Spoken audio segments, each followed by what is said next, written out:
Good morning, Mega Podlings. It's Crazy Joe, and it is Tuesday. I don't usually do this on Tuesday. We usually do this on Wednesday. So why are we doing it on Tuesday? Well, there's been a change of plans. Unfortunately, Christine's not feeling well. She went to bed early. But we have a Doctor Who we need to watch. We have not watched this Sunday's Doctor Who yet. We were going to watch it tonight. She's not feeling well, so she went to bed early. And we still want to watch Doctor Who. So it's going to be tomorrow night now, assuming she feels better. But tomorrow night, hopefully we'll be watching Doctor Who. So I won't be able to do a live stream on Wednesday because I'm going to want to watch Doctor Who with her. I know she's really anxious to see it. I know she really wanted to watch it tonight. So here's hoping that she feels much, much better tomorrow. And I'm sorry for the last minute change of plans. I don't like to, change things up like that. But it was unexpected. But I figure, hey, let's do this now. And that way because tomorrow night, if she's feeling better, I'm going to be watching Doctor Who with her because she's very, and I don't blame her. I know some spoilers leaked about what happened on Doctor Who this week. Unfortunately, we were spoiled, and because we were spoiled, we know what's happening now, but we're anxious to see it. So that is the plan. And again, very, very sorry for this last minute shakeup. But anyway, I see Movie Hunters here. I see Todd is here. Brent, Jamel, Bohemian, Gavin Fitzgerald, and Bobby Bolin. Gavin says, who would you cast as Spider-Man in the 80s? My pick would be Ian Mitchell-Smith. That's a really good pick. I actually never thought about who I would cast as Spider-Man back in the 80s. Back in the day, before he became a bodybuilder, Anthony Michael Hall might have been a good choice. I mean, he was always good at playing like the nerdy guy. Of course, it's hard for him to play that role now because he's so built now. But yeah, Ian Mitchell-Smith's a good choice. Ian Mitchell-Smith, how many remember him on the Superboy TV show? He was Clark Kent's roommate on Superboy. Marie is in the house. Welcome, Marie. Let me show you guys. I don't collect a lot of various formats like my friend Cinema Sickness. Before his purge, he collected all the formats, right? But then he started purging all his stuff. I've never was like that. I never was like, I have to have like every format. That was never my thing. I understand it. I think it's kind of cool. It's a neat hobby if you're a collector, but that wasn't me. But I always wanted, because I never had a beta machine. I never had a beta. I always wanted to have a couple beta tapes. I just think they're cool. They're kind of like a novelty because I never had a beta. I always had a VHS. So several years ago, I decided, okay, well, if I'm going to buy a beta tape, it's got to be one of my favorite movies. So I got Star Trek II: The Wrath of Khan on beta. There it is. I thought, okay, if I'm going to have a beta tape, why not have it of one of my favorite movies, Wrath of Khan? I never was totally happy with this cover, though. I don't know if you guys remember in the 80s when Paramount was putting stuff out in these covers. They had all the Star Trek movies at the time out in these covers where it was just like a photograph from the movie and then a black case with these gold lines, gold piping. I like the traditional one with the movie art, but this is what I got. And I was like, okay, that's cool. And I had it back here behind the bar. Well, last night I was at Cinema Sickness's house, and guess what? He gave me the old school version of Star Trek II on beta.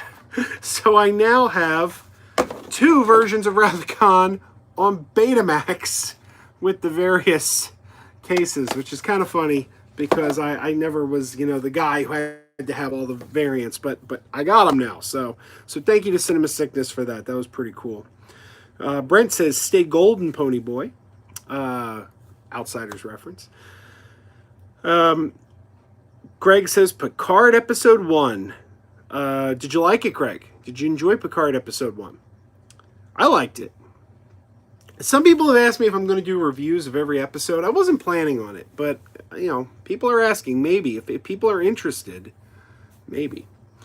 Greg says, I have the same cover in VHS. This one? The redo? Even the back's different. The back, we got the picture of Kirk there. And on this one, we got that. No. I don't know. It's pretty cool. It's pretty cool. S. Rose is in the house. Welcome, S. Rose. Movie Hunter says Picard was awesome. I watched it 3 times in a row. I really liked it. I can't wait to see where it's going. Gary is in the house. He says, Joe, you're early. Yes, I'm a day early. Did you all get my messages on all the things? The Facebook, the Twitter, the community tab. I don't usually usually Wednesday's the day, but as I explained at the top, for those of you just joining us, there was a shakeup. Today was supposed to be the night Christine and I watched last night, or Sunday nights, Doctor Who. We were going to watch Doctor Who tonight, and she just wasn't feeling well, so she went right to bed, and we're probably going to watch Doctor Who tomorrow, so that's why we did the shakeup. Brandon says, did I end up getting anything from Target buy 2 get 1 sale? I pre-ordered the Wizard Factory release, Shout Factory, and got Inner Space and Elvira Mistress of the Dark. Those are great. I did not. I didn't take advantage of it. I should have, but I did not. Ron says, are the beta tapes letterboxed? I don't believe they are. However, I don't think I'll know for sure because I don't actually have a beta player, so I can't watch these. Someday if I ever find a beta player really cheap at a flea market, I might have to pick one up. Greg gives Picard a B-. That's fair. Gavin says, worst celebrity experience. Richard Roundtree was kind of a jerk. I was talking to him, and he decided he didn't like what I had to say, so he just started hitting on a girl that was standing next to me and ignoring me. That was kind of rude. And I've had a couple bad experiences with not Brent Spiner, LeVar Burton. I found LeVar Burton to be kind of a jerk both times I've met him. But generally speaking, I don't know that I have any terrible celebrity experiences except for those. Sam Haskell is in the house. Welcome, Sam. Greg says, I actually have Motion Picture, Wrath of Khan, and Search for Spock in the Gold VHS Special Edition. They all came together. Yes. I remember that. No, I can't remember if they did Star Trek 4 in this, because this may have stopped before Star Trek 4 came out. That I can't recall. No, it says 1986. It says 1986. And Cinema Sickness also gave me Star Trek 4 on beta. Scott is in the house. Scott Sondheim. Welcome, Scott. Monkey Man says, I met Bill Cosby, but I don't remember what after we had drinks. Fair enough. As Joey Baseball would say, drinks with Bill Cosby is a scam. Ron says, lots of pan and scan in the VHS and beta days. Yeah, and you know what? And back then, I don't think we were very well educated. I don't think we knew the difference. I didn't know the difference when I was younger. Like, I didn't even know letterboxing was a thing until maybe somewhere around the early 90s. Because it was just so uncommon. Unless you had like a Laserdisc player, but most people didn't have Laserdisc players. Only like real cinephiles had Laserdisc players, and when you're in grade school, no matter how much you like movies, you're not really a cinephile. You know, that comes later. But anyway. Backquint says, I usually have really good celebrity encounters. My favorite was probably Catherine Sutherland, the Pink Ranger from Mighty Morphin Season 3 up to Turbo. She was such a sweetheart and very friendly. Greg says, best was meeting Lando, right, Cracky? That was a good one. I'll never forget that. He signed my autograph to Cracky. Greg says there was no Star Trek 4 in gold. You know what it probably was? Every time a new movie comes out to the theater, they always re-release the older movies, so you'll buy the older movies because the interest is peaked. I bet you they came out with these when Star Trek 4 was in the theaters. I bet that was like the thing, like, you're going to see Star Trek 4, check out the previous releases in these handsome new covers. Scott says, just bought season 1 through 3 of Fraggle Rock for $12 off Marketplace. Very good. Blu-ray or DVD? Backwin says, I also had a great encounter with Johnny Young Bosch, the second Black Ranger. He was a very funny guy to talk to. Yeah, most of my experiences at cons with different celebrities have been very, very positive. Most of them. I can't think of too many negative ones. The worst you get is sometimes they're standoffish. When I met when I met Val Kilmer, he was clearly hungover. It was like a Saturday morning, and he was clearly hungover. Sam says, let's get it over with. Do you like Picard? I do like Picard. Now, like I always say, with serialized storytelling, it's sometimes hard to tell how much you like it until you see where it's going. I remember when season 2 of Discovery started. People kept saying season 2 is even better than season 1. Season 2 of Discovery is so much better than season 1. And I kept saying, well, cool your heels. We got to see where it's going. Because, yeah, this Red Angel story is interesting. But if they crap out at the ending, it's going to lose some of its luster. And personally, I feel they did crap out at the ending. Like, I think season 1 of Discovery is much stronger than season 2 because I liked it start to finish, whereas season 2, I'm like, I like it. Oh, that ending. I did not care for the ending. So I'm cautiously optimistic with Picard. I liked the pilot. I want to see where it's going. But if the story kind of amounts to nothing, it's going to kind of put a damper on everything that came before. But we'll see.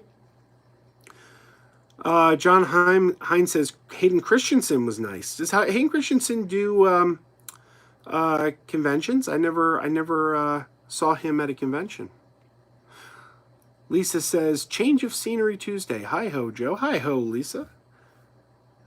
Brent says, who's anybody want a live-action Jetsons movie? Let me tell you, Brent, back in the 80s, there was one guy who I thought had to play George Jetson in a movie. If they ever did a live-action Jetsons, there was one guy who was perfect for live-action George Jetson. Time went on, and it got to the point where he was too old. If they were going to do a live-action Jetsons movie, if they had done it in the 80s, he would have been perfect. He got to be too up there in years. He wasn't the right age anymore. And about a year, 2 years ago, he passed away. And that is Harry Anderson. Harry Anderson from Night Court. Oh my God. Back in the mid-80s, if you did Jetsons live action in the mid-80s, who else could have possibly played George Jetson? Harry Anderson was ideal. He was like, this is your George Jetson. It would have been so good. It would have been so perfect. But it was not to be, unfortunately. It was not to be. And to be fair, the movie studios probably wouldn't have cast him anyway because he was a TV star. And I can't think of any big movies that Harry Anderson headlines. Can you think of a single movie where Harry Anderson was the headliner? There really aren't any. So I think the attitude would have been, he's a TV guy. He's not a movie star. He's not going to open a movie. In fact, back in the 80s when they were talking about doing a live action Jetsons, I always heard the name Chevy Chase bandied about. And I thought, I like Chevy Chase. He's not right for George Jetson. Harry Anderson's right for George Jetson. It's like when they talk about recasting Indiana Jones. Every time they talk about recasting Indiana Jones, I would hear them throw out names like Chris Pratt. And I'd be like, Chris Pratt's good. He's not Indiana Jones. There is an actor, however, who could easily step into Harrison Ford's shoes as Indiana Jones. But again, they drag their heels. He's probably a little too old now. Not as old as Harrison Ford. So if Harrison Ford's still doing it, maybe it's not too late. But that is Nathan Fillion. Nathan Fillion could be, if you had to recast Indiana Jones, I don't think you could do much better than Nathan Fillion. But again, how many big name movies has he headlined? Serenity was not a box office hit. So they wouldn't trust a movie to Nathan Fillion, which is unfortunate. But anyway, I am on a rant now. Gary says, Joe, have you ever met William Catt? He came to a sci-fi convention in Colorado almost a decade ago and was talking about auditioning for Luke Skywalker. I have not met William Catt. I gotta bite my tongue here. Let's just say I hope to meet William Catt in the near future. I hope to. I don't know if I will, but I hope to meet William Catt in the near future. Let's just say that. Sam says Don Knotts could played George Jetson back in the day. He probably could have. Backman says the only thing I recognize Harry Anderson from besides Night Court is the It miniseries. A lot of people don't remember this. Fred MacMurray back in the 50s was the absent-minded professor. Played the absent-minded professor in 2 movies, The Absent-Minded Professor and Son of Flubber. Now, everyone remembers that in the 90s, they remade The Absent-Minded Professor under the title Flubber, starring Robin Williams. But not a lot of people remember the Robin Williams remake was the second remake of The Absent-Minded Professor, because Disney remade The Absent-Minded Professor in the 80s for the Disney Sunday movie that used to air on ABC Sunday nights, the Disney Sunday movie. Who remembers the Disney Sunday movie? And Harry Anderson was the absent-minded professor on the first remake before Robin Williams. But that was a made-for-TV remake, and it was on the Disney Sunday movie. But yeah, he was also the absent-minded professor.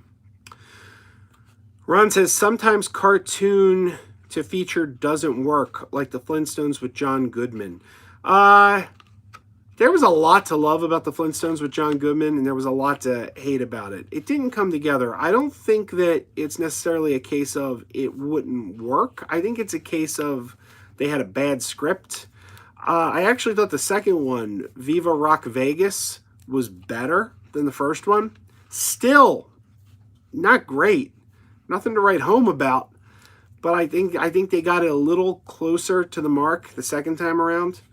But sometimes they work really well. And sometimes nobody goes to see them. And they're good. Because one that was really smart, really, really smart script, and nobody went to see it, was the live-action Josie and the Pussycats, which was made by the same people who made Can't Hardly Wait, which is a great movie. And it had a really, really clever script about subliminal messages and trying to sell you things through music, and it was a clever script, but it was not a hit. It was not a hit at all. Greg says, have I seen the movies that made us? I did. It was the same with Die Hard. No one thought a TV star would be good in that role. Yeah, sometimes you just gotta give them a chance, It's like they'll surprise you. Like, look at George Clooney. George Clooney's one of the biggest movie stars in the world.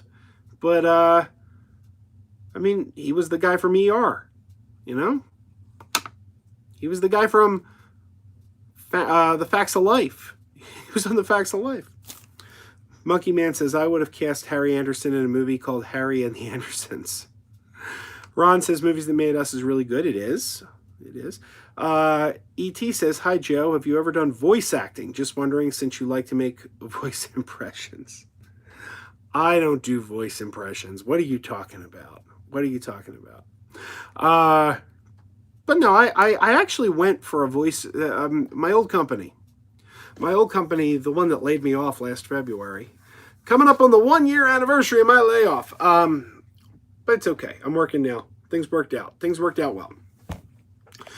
But they were hiring a voiceover person. They needed someone. My old company did websites. They built websites, and they did online advertising. That was sort of the business. And one of the things they would offer clients was these short videos to advertise your business. And we had a voiceover department who would just read the copy. The video would come up and there would be a voice reading the copy, and we had a voiceover people who did that. And they were hiring for a voice actor, a voice reader, and I wanted to apply for it. And at that time, I'd been doing the podcast for a long time. I had hours and hours of audio of myself speaking, and I figured I could do whatever kind of a voice you need. I could do my regular voice. If you want something a little more deeper, I could talk a little deeper. I can make it sound a little more like your business. So come on down to Jim's Pizza. Jim's Pizza. We have the best pizza in town. I could, kind of. I thought I could do it, and I would have liked a shot. Now, if they gave me a shot and said, "You're not what we're looking for," okay, fair enough. But they wouldn't even give me a shot because I don't have my bachelor's degree. And they required a bachelor's degree to get the job. And I just thought it was the stupidest thing in the world, because I don't need a bachelor's degree to do the job. The job is reading copy. I can read copy just fine without a bachelor's degree. So I don't need it to do the job, but I needed it to get the job. And I just thought, this is stupid. Just give me the shot. Bring me in, listen to me. You don't like what I got? Okay, fair enough. They wouldn't even entertain it though. So yeah, I thought about it before, but I did not pursue that. Backquin says, if you had to make your own version of Star Trek Nemesis, since you weren't a fan of the movie, what changes would you make to make it much better? First of all, I'd drop the clone of Picard. I would drop the clone of Picard. If we want to have an Earth versus the Romulans story, let's make the villain a Romulan. I would drop B4 and bring back Lore instead. You could do a lot of the stuff. You can change the story just enough, and a lot of the stuff about someone else being out there with your face and differentiate. They could explore that with Lore. Like, Lore and Data are both Soong androids. Both have positronic brains, both built by the same guy. So why is one so different than the other? And they could have explored that whole duality that they tried to do with Picard and his clone, which I don't think worked. Do it with Data and Lore. So that part of the story, you turn it over to Data. And maybe Data sacrifices his life at the end to help his brother. Maybe Data changes Lore. Maybe Lore comes out of that movie questioning who he is and his actions. My brother was so selfless, he sacrificed his life to save mine. Why would he do that? I wouldn't have done that. And then Lore has questions. And I don't know. I think there's a lot you could have done to make that a more interesting story.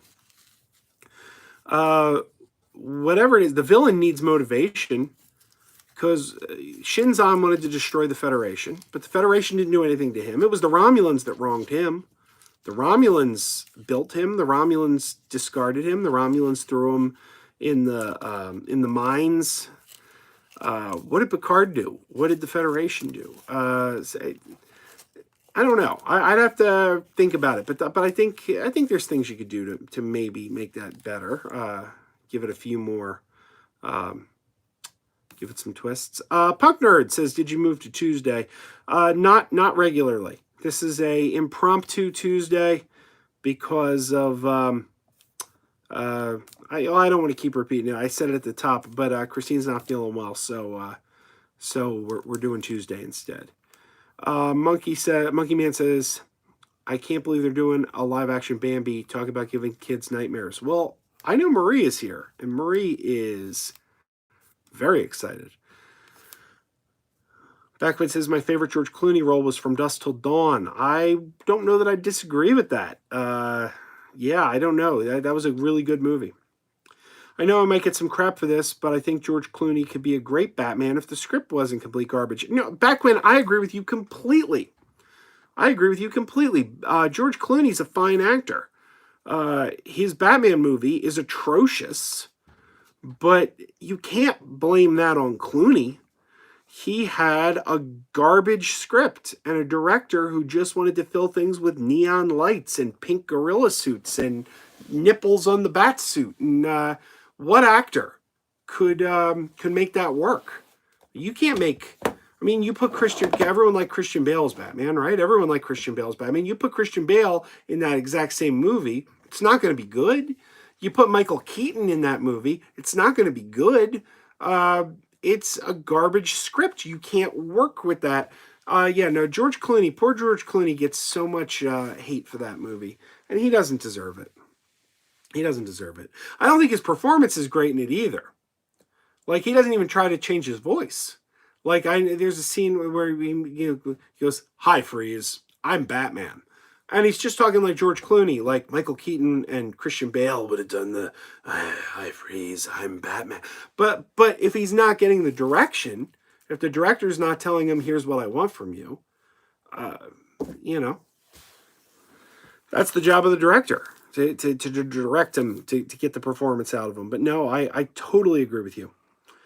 Greg says, I like Insurrection better than Star Trek Nemesis. I agree fully. Insurrection is an underrated movie, actually. It's actually a really charming movie. I think it suffers from some pretty dumb jokes, like, have you noticed our boobs are firming up? And Worf getting the big pimple. But the story is very Star Trek. And I don't know. I think it's a very likable movie. There's so much in Insurrection I really like. Star Trek Insurrection is a movie that, if you look at pieces, if you look at parts, moments, there's so many ingredients in that movie that are wonderful. But it doesn't come together. For example, Data in the cloaking suit at the beginning. That's a great sequence. Data in the cloaking suit. I think that was a great scene. Jerry Goldsmith, beautiful score. Musical score is great in that movie. Backwin says, agreed, Greg. My favorite Star Trek film is either First Contact or Wrath of Khan.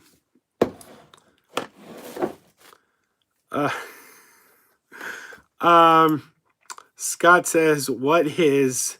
It's the Zapruder film Charlie Brown that you mentioned last week. That was a joke. That's not a real Charlie Brown special. Yeah, that was just a joke. Don't go looking for that one. You're not going to find that one. Lisa says, my best friend is in your neighborhood right now for my company and didn't tell me I could have gone with her. We could have been on Krazy After Dark together. Ding dang. Where's your friend? I'm assuming the Philadelphia region, but where exactly is she? Lisa says, I agree on Clooney, and that's the second mention of bat nipples in my house tonight. Marie says, yes, I am, Joe. Just like I just like Bambi. 51 plus copies in my collection and growing. Backwend says, I do feel sorry for Joel Schumacher. It wasn't really his fault for how bad it was. Blame Warner Brothers. They were the ones who forced him to make it just to sell toys. Schumacher has stated how sorry he is for making it, and that's a big surprise. Most directors don't apologize for their bad films. But you know what, Backwin, I don't think most directors should apologize for their bad films. Because in most cases, unless it's studio interference, unless the studio comes in and says, here's what we want you to do, and kind of like,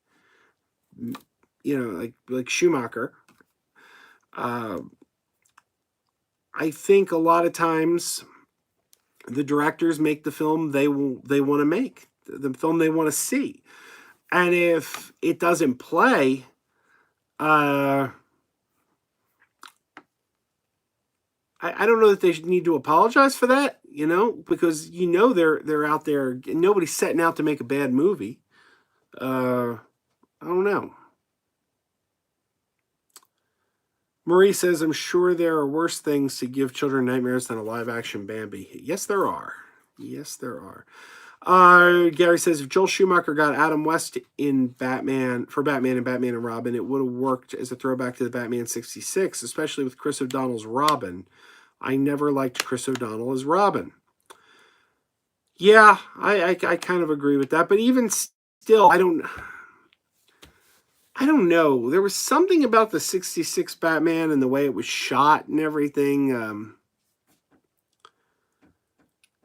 I don't know. Batman and Robin, it's headache inducing. Like I watched that movie, I kind of get a headache. Does anyone else have that? Does anyone else get a headache watching that movie? Ron says, I work on training videos. We tested hundreds of our staff trying to save money time on voiceover talent. 2 were okay.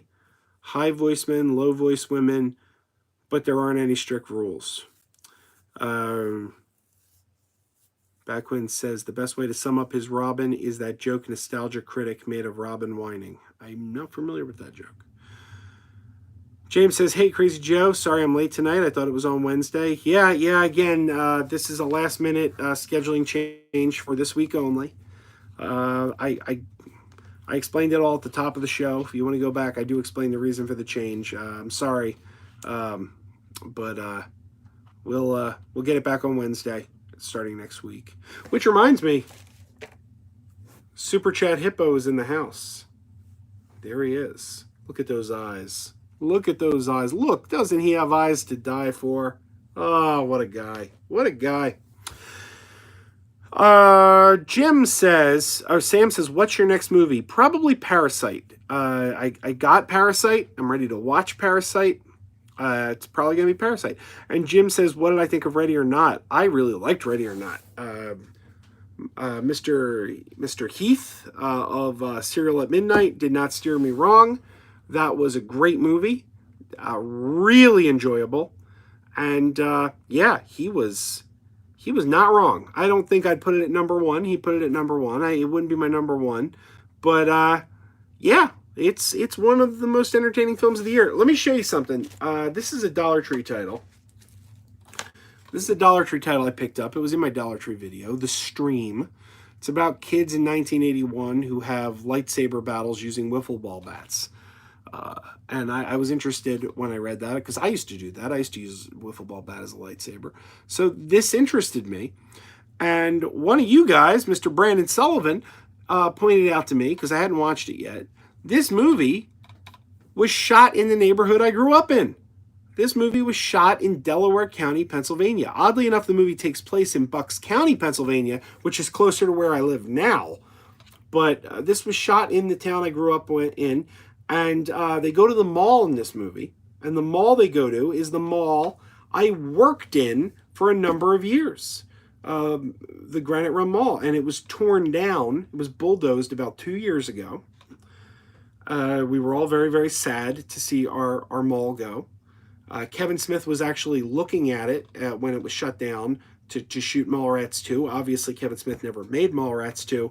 But if he was looking at it to see if he can use it before they bulldozed it, and he knew he was never going to get Mallrats 2 off the ground in time. So it didn't happen, but a lot of us were really hoping that Kevin Smith would shoot Mallrats 2 there, because if our mall had to be bulldozed, at least it would be preserved for all time in a movie. And lo and behold, it has been, because it's in this movie. Not much of it. Not much of it at all. We basically only see like one doorway. But it's the doorway I used to hang out outside of because it was outside my store. I worked in a comic book store, and I was never a smoker, but my friend was a smoker, and we would go out so he could have his cigarette, and we'd stand outside the door that they're hanging outside of in this movie. So, dollar well spent. My mall is in this movie. My mall that is sadly no longer in existence. But anyway. Gary says, I loved Arnold Schwarzenegger as Mr. Freeze. Nice to meet you. What about, it'll be a cold winter's harvest. Oh, my Lord. Oh, my Lord. Lisa, we gotta talk. We gotta talk, Lisa. After the live stream, Lisa, I'm gonna send you a message on Facebook Messenger. Okay. I'm gonna send you a message. Anyway.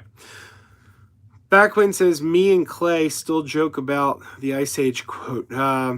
What killed the dinosaurs? The Ice Age. It'll be a cold winter's harvest. Copsicle. Ron says, am I wrong, or is Star Trek Discovery the first Star Trek series without the ship's doctor as a main character? He wasn't in season 1, but Dr. Culber was promoted to the main cast in season 2. So Dr. Culber is a main character as of season 2 of the series.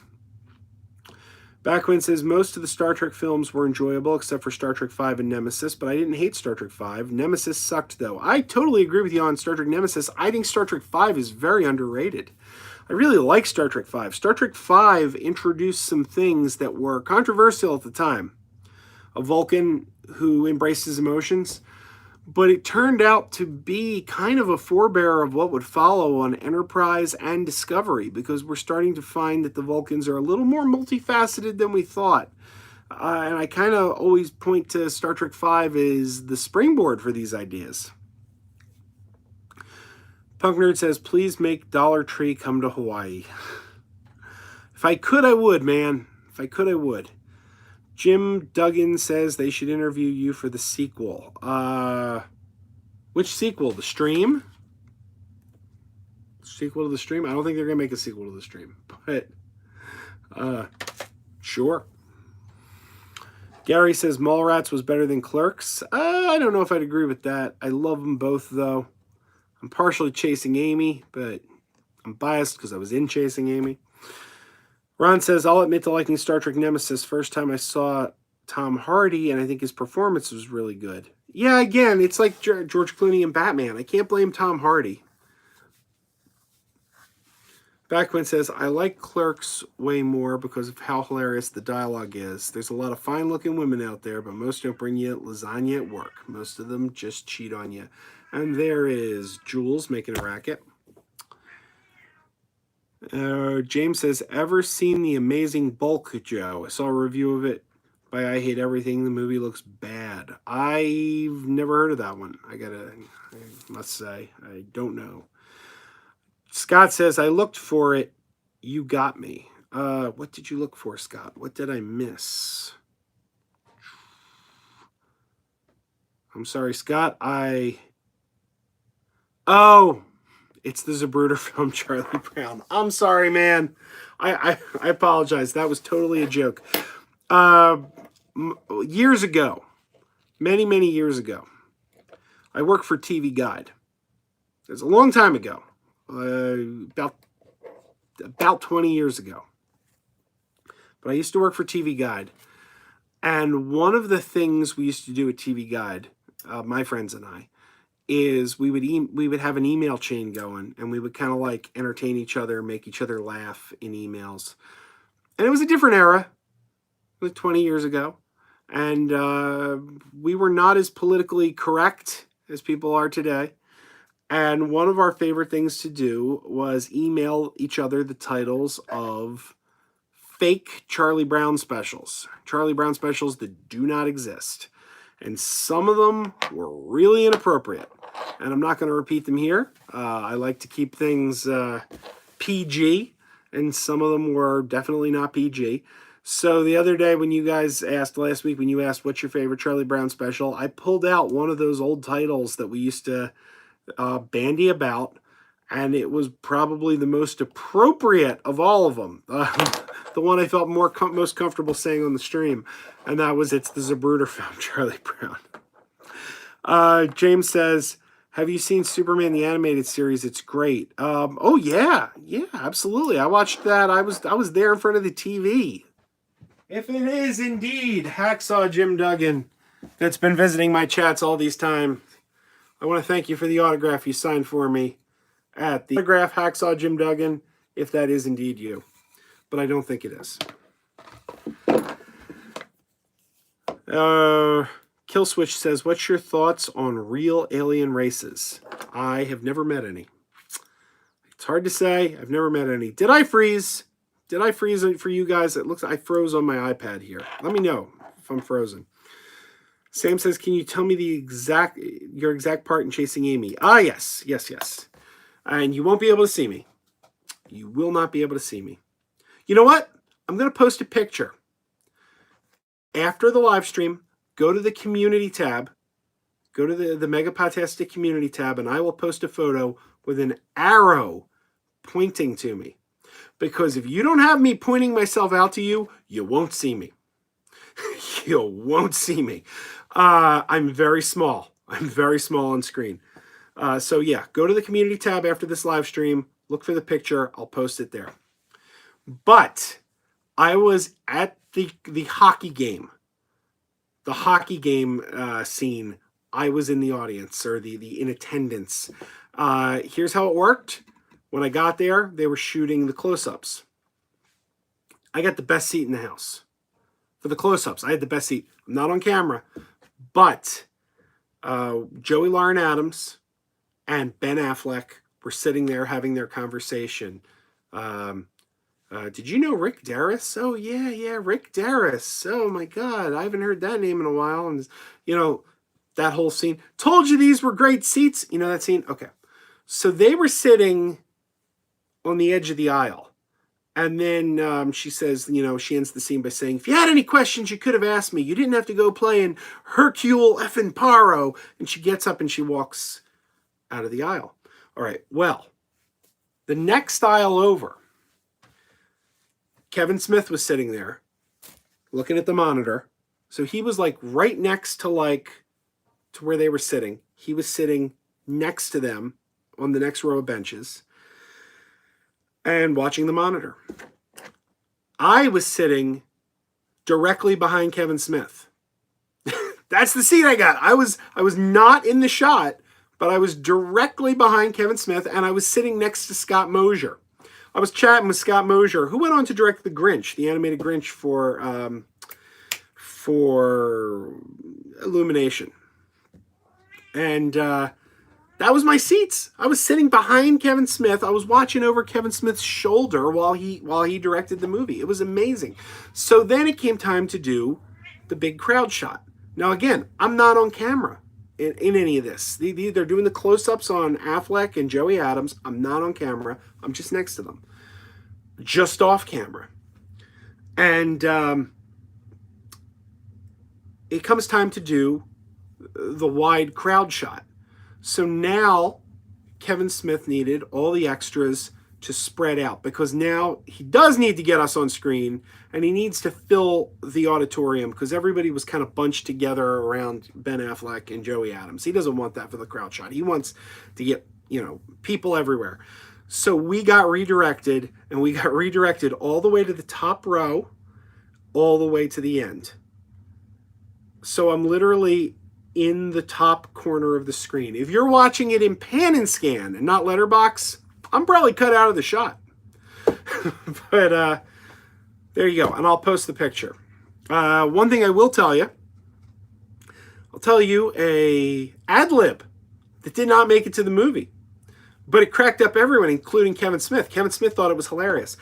The guy who was sitting on the end who went, told you these were great seats. He was the same guy who played Rick Derris in Clerks. And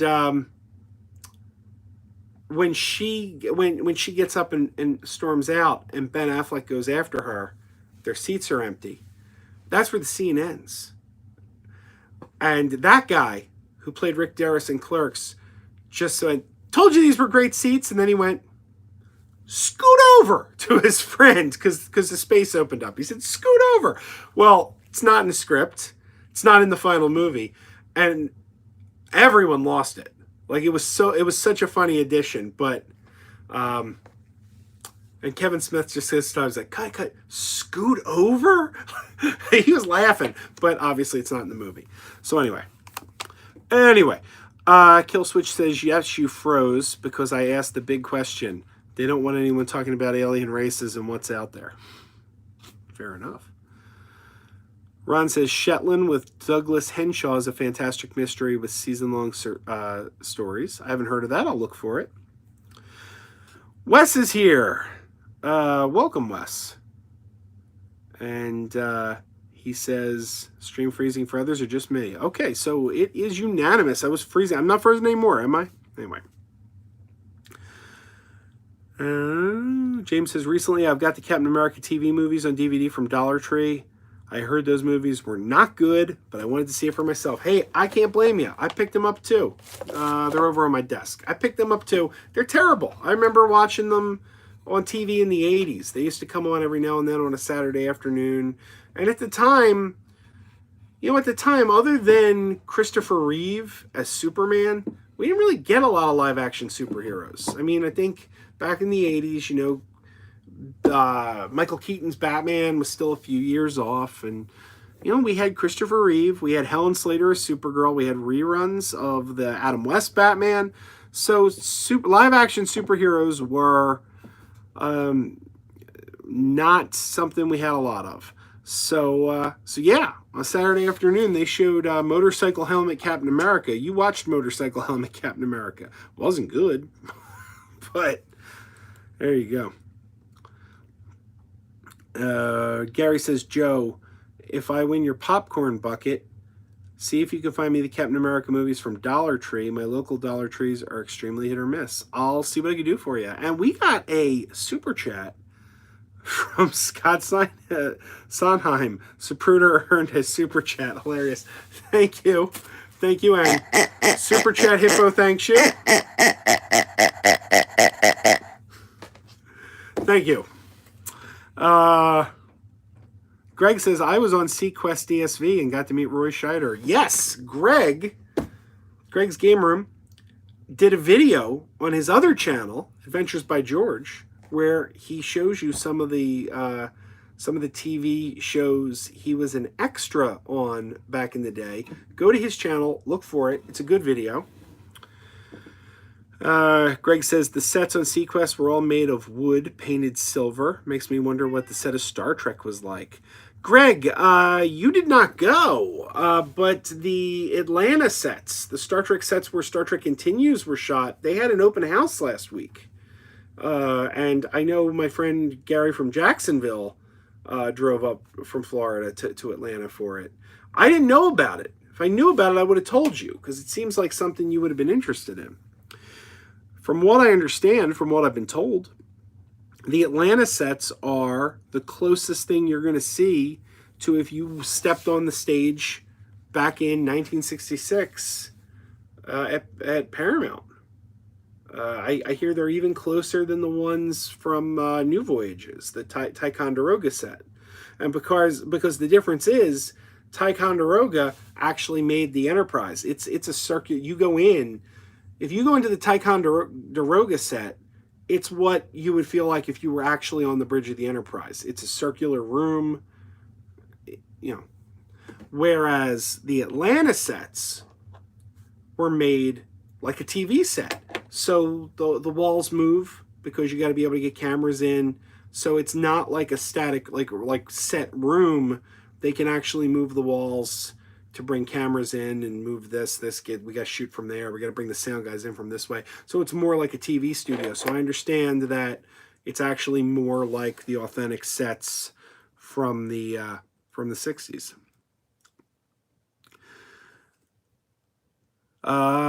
Gary says, let's hear Super Chat Hippos sing. Monkey Man says, there's a reason Peppermint Patty doesn't have...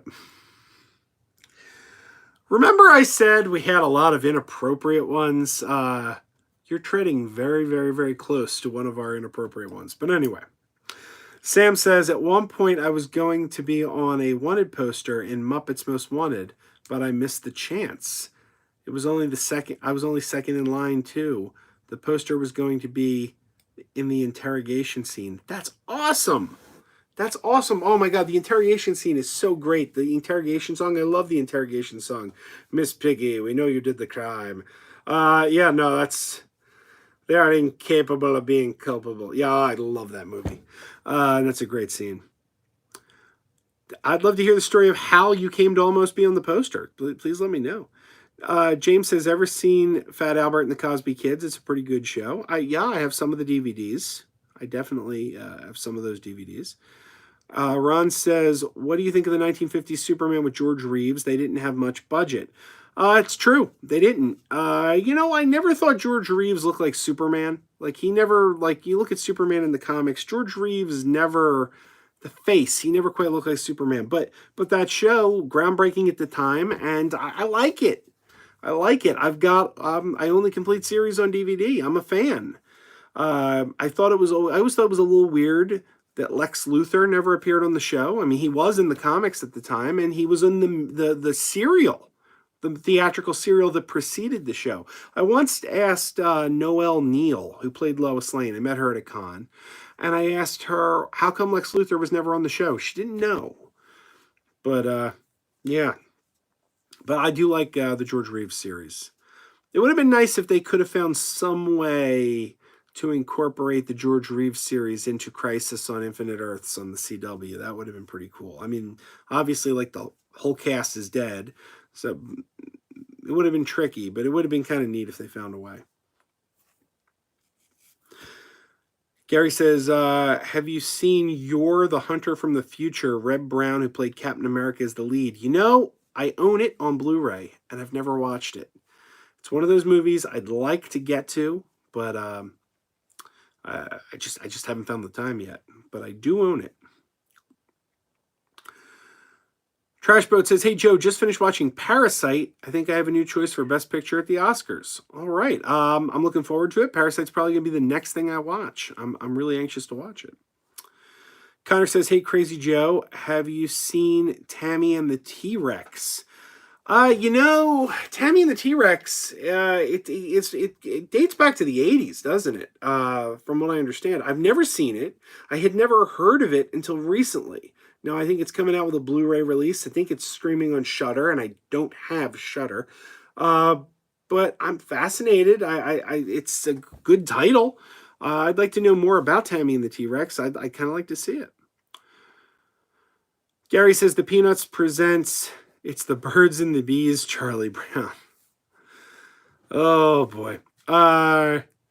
Greg says, interestingly, I know that Enterprise is in a Mirror Darkly was filmed at the Star Trek Continues set. That's absolutely correct. Yes.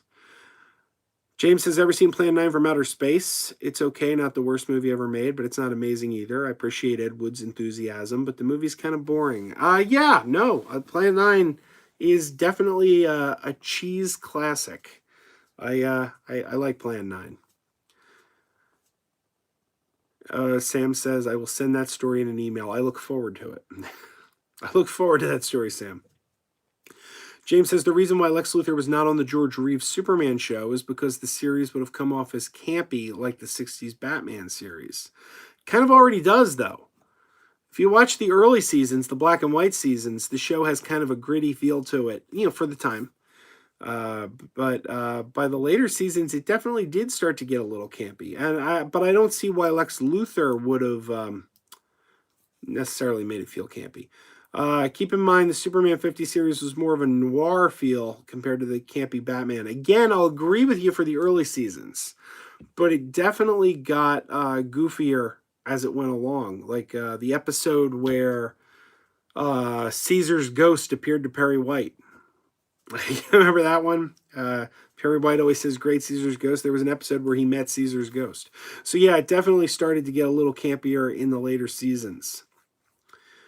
But I don't know that having Lex Luthor would have made it campy. Like Lex Luthor in and of himself is not a campy character. It really depends on the execution of the character. Gary says, who was better as Lex Luthor, Michael Rosenbaum or Gene Hackman? They were both brilliant. I gotta say it, man. It pains me to say it because of what we know. I don't like the man. He's a terrible person. He's garbage. But as lousy of a human being as he is, Kevin Spacey made a really good Lex Luthor. Hackman was great, but I gotta say Michael Rosenbaum is actually my favorite Lex Luthor of all time. I think Rosenbaum is my favorite Lex. We played a game once on the Megapodtastic podcast where I said, take using only actors who've already played the part, cast the perfect Superman movie. So you could take any actor who played Superman from any live action version of Superman, cast the perfect Superman movie using those actors. And my cast was Christopher Reeve as Superman, Erica Durance from Smallville as Lois Lane, Michael Rosenbaum from Smallville as Lex, Jackie Cooper from Superman the movie as Perry White, I'm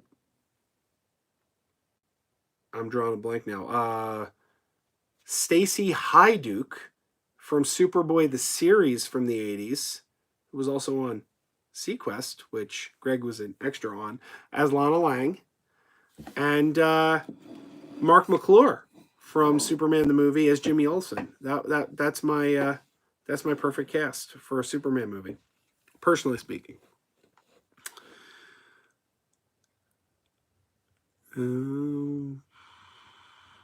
Greg says, "What about the sequel to your Ars Hunter?" I love it. I love it. Movie Collector says, "Are you going to go see Sonic the Hedgehog?" Probably not. I don't think it looks very good.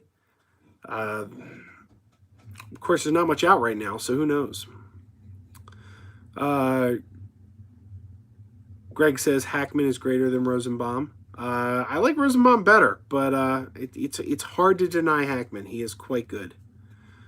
Trashboat says no Jesse Eisenberg. Jesse Eisenberg is not even close to my favorite. Gary says, can we all agree that the worst Lex is Jesse Eisenberg? Worst, I don't know about. I never liked the guy from Lois and Clark, John Shea. John Shea might get my vote for worst Lex Luthor. I think he was terrible casting. Greg says, I choose Clancy Brown as Lex. He was the voice in the cartoon. Absolutely. He's a good one. Backman says, speaking of Superman, which version of Superman the movie is better? Theatrical version or the 3-hour television cut? Hard to say. I grew up with the 3-hour television cut. I had it on VHS. That was the version I most remembered. And I remember seeing the theatrical cut on like DVD or something for the first time. And thinking like, oh, this movie isn't as long as I remembered. I thought it was much longer.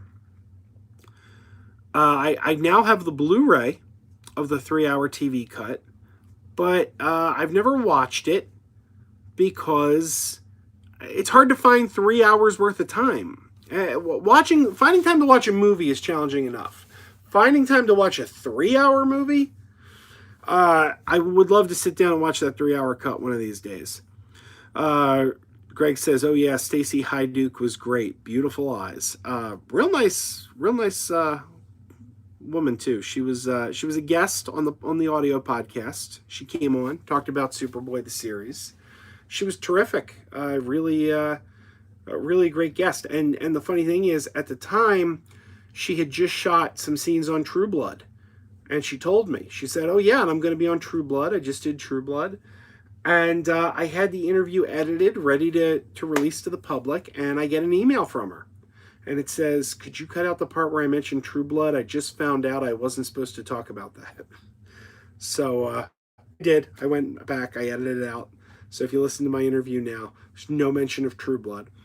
But I just thought it was, and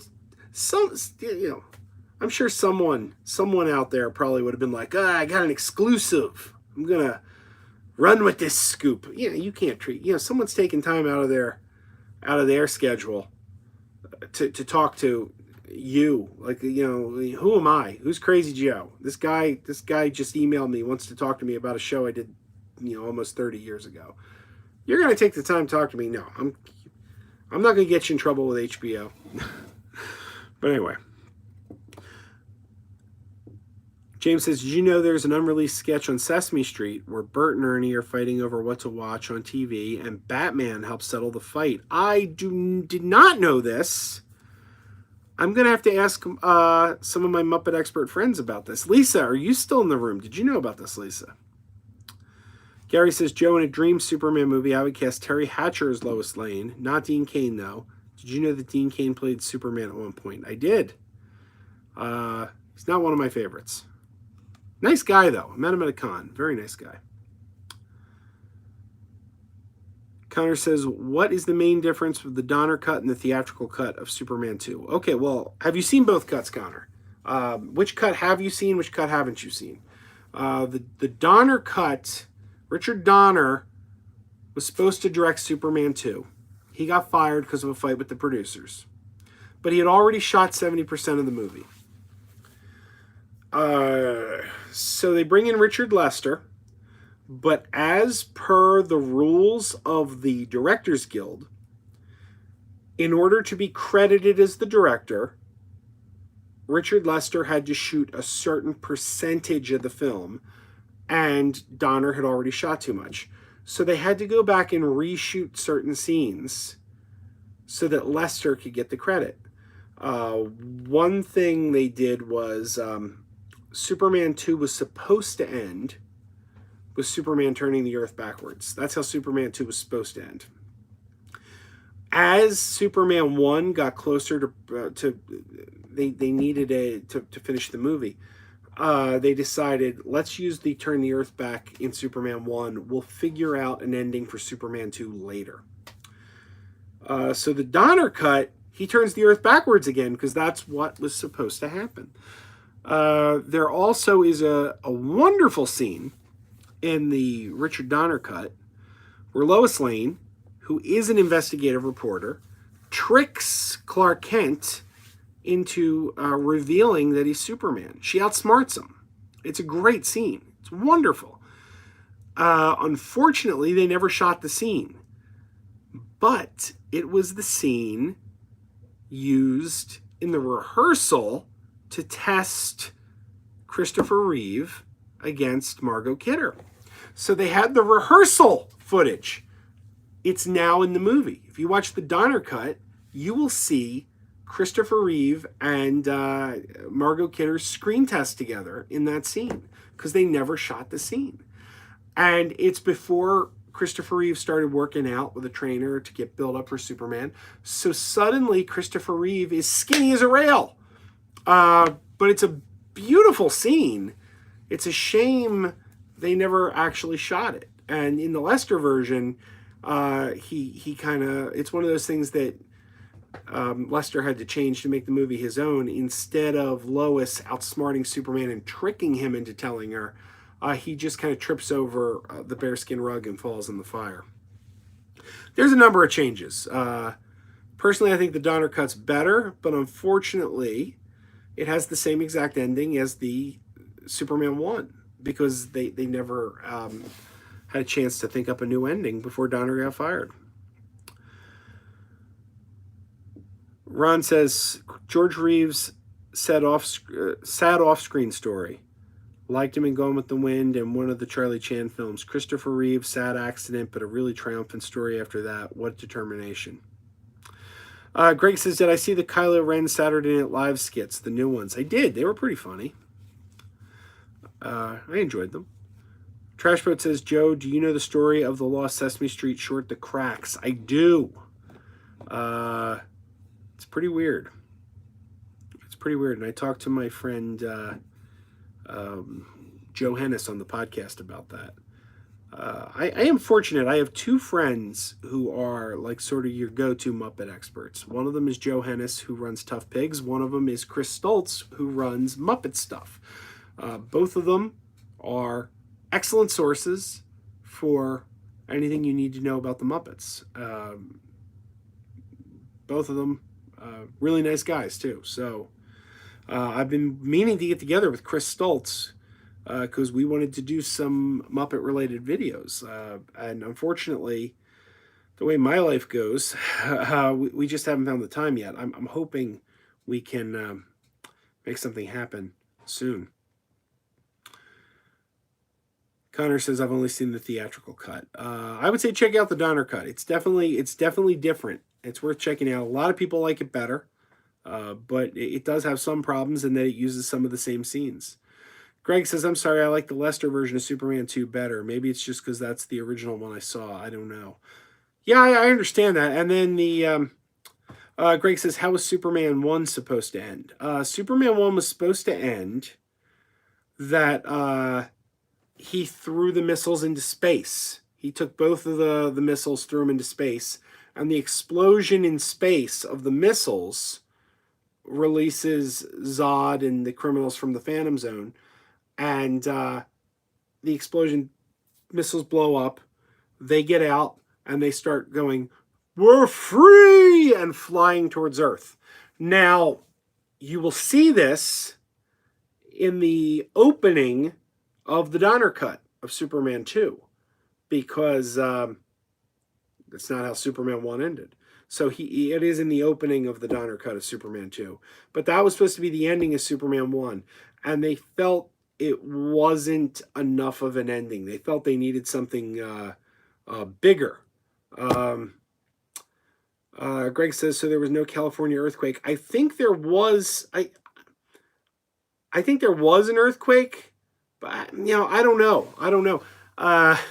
You know what's funny? If you listen to the audio commentary of Superman the movie with Richard Donner, if you listen to the audio commentary on the DVD, they're discussing the time travel in Superman, and Richard Donner says, I don't even know. I was so coked up when we shot this. He says that on the commentary track. There you go. Punk Nerd 2 says, can you shout me out? Hello, Punk Nerd 2. I'm at home eating a Costco dinner. So, Punk Nerd 2, are you the same Punk Nerd? Do you just have two screen names, or is there a separate Punk Nerd now? I'm confused.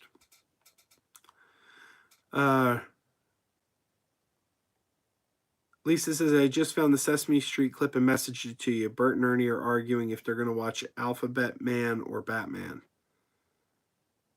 I will check that out, Lisa. All right, guys. I need to wrap this up. We've been going over an hour. Thank you for joining me on a Tuesday. I appreciate it. I know this was very last minute, and I'm sorry for the schedule change. But we, sometimes unforeseen things, and I wanted to be sure to do a live stream this week. Greg says, I have the Superman collection steel box with 1, 2, 3, 4 and returns, plus all the cartoon extras, Donner cut, etc., etc. It's awesome, but it's been ages since I listened to the commentary. There's a rumor out there, and I really don't know how much stock to put in this rumor, because it's been picked up by some very, very unreliable news sources. Whenever you see a news source, or whenever you see an article online by we'vegotThiscovered.com, don't share it. Don't share it. 97% of the time, it's clickbait, and they're just making it up. They're awful. Another awful one is Cosmic Book News. Cosmic Book News. They're not quite as bad as We Got This Covered, but they're still pretty bad. So, this rumor I'm going to share with you, I saw it on We Got This Covered in Cosmic Book News, so that makes me not give it much credence.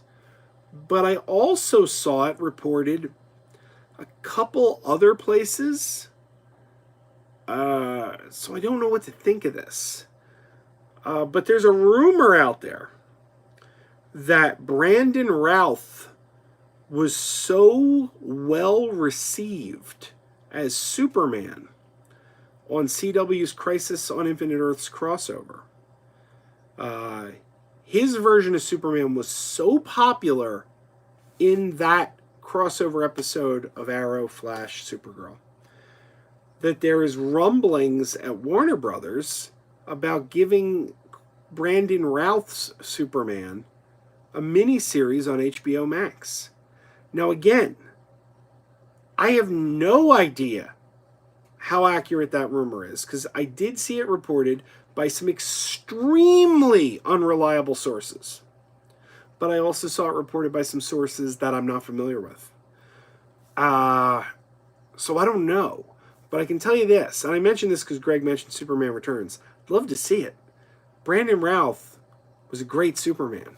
He was a really good Superman.